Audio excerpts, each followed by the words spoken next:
ceux qui sont en train de faire tout ça, c'est comme je vous l'ai dit, c'est du matu vu. C'est des gens qui sont en train de se faire voir inutilement. Et tu vas voir qu'après, à chaud, ils vont penser qu'ils sont utiles. Mais tu vas voir que dans 2 semaines après, si on fait passer leurs images, ils vont savoir qu'ils sont animés par ces valeurs. La réalité du Mali est autre que les réalités de notre pays. Parce que le Burkinabé est réputé être froid dans l'analyse des situations. Il est soumis.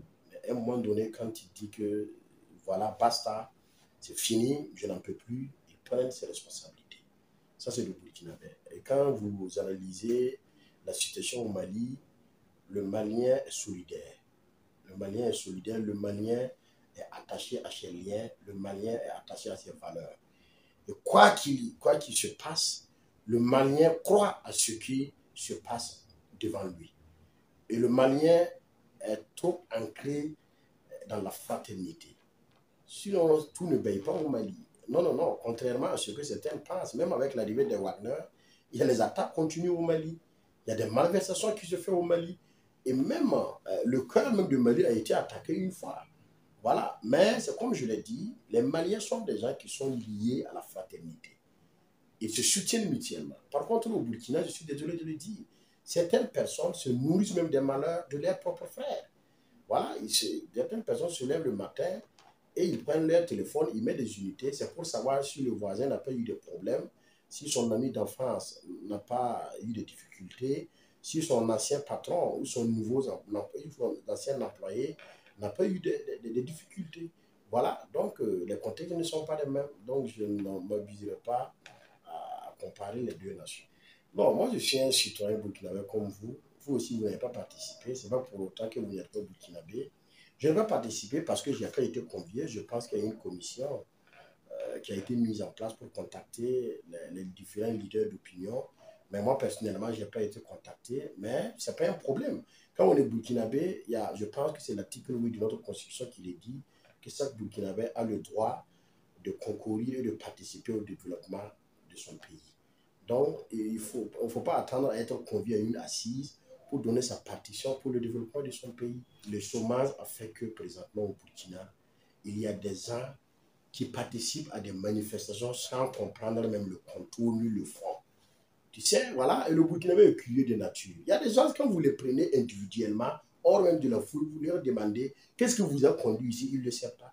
Soit il te dit que c'est son cousin qui l'a appelé hier nuit. D'autres même, c'est quand ils sont allés causer avec leurs copines qu'ils ont eu l'information qu'il y a un attroupement et ils sont venus se mélanger. Je suis désolé de dire, il faut qu'on respecte le Burkina Faso. Le Burkina Faso, ce n'est pas un grain de thé ni un kigé, comme nous l'appelons dans notre jargon de jeunes. Le Burkina Faso, c'est une nation sérieuse. Voilà, on a tenu à tenir cette assise-là sur le leadership du capitaine Ibrahim Traoré, qui a été porté par l'armée, comme l'a été dans le passé avec le président Damiba. Et je pense que celui qui a fait le coup d'État et la rectification, c'est le capitaine Ibrahim Traoré. On ne fait pas une rectification ou un coup d'État pour le donner à M. Saboui ou à M. Lota. Donc, ceux qui sont en train de faire tout ça, c'est comme je vous l'ai dit, c'est du matu vu. C'est des gens qui sont en train de se faire voir inutilement. Et tu vas voir qu'après, à chaud, ils vont penser qu'ils sont utiles. Mais tu vas voir que dans 2 semaines après, si on fait passer leurs images, ils vont savoir qu'ils sont ridicules. Voilà, il y a des gens qui sont plus indiqués pour décider de la destinée de ce pays. Il y a des gens, il y a une commission qui a été mise en place pour conduire les assises. Et je pense que c'est des gens, c'est des hommes qui sont et des femmes qui sont intelligents. C'est des gens qui sont assez responsables pour savoir la personne la mieux indiquée qu'il faut choisir pour conduire la destinée de notre pays. Pourquoi vous voulez qu'on choisisse quelqu'un d'autre? Est-ce que c'est quelqu'un d'autre qui s'est porté à la tête de la rectification? Je ne pense pas. Quand on a lu le communiqué à la RTB, est-ce qu'on a prononcé votre nom? Est-ce qu'on a prononcé le nom de M. Lota? Donc, moi, je ne pense pas qu'on pourra choisir quelqu'un d'autre. Pour le moment, je ne pourrais pas me prononcer parce que je n'ai pas la conclusion des travaux.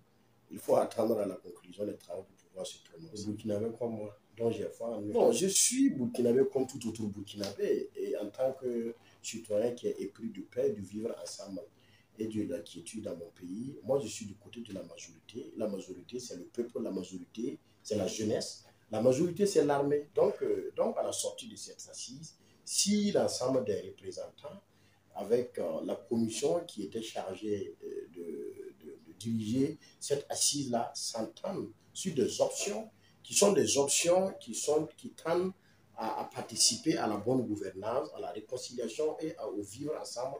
Moi, monsieur Lota, je vais adhérer. Mais si c'est le contraire, vous me connaissez très bien, voilà, je dirai ce que je pense.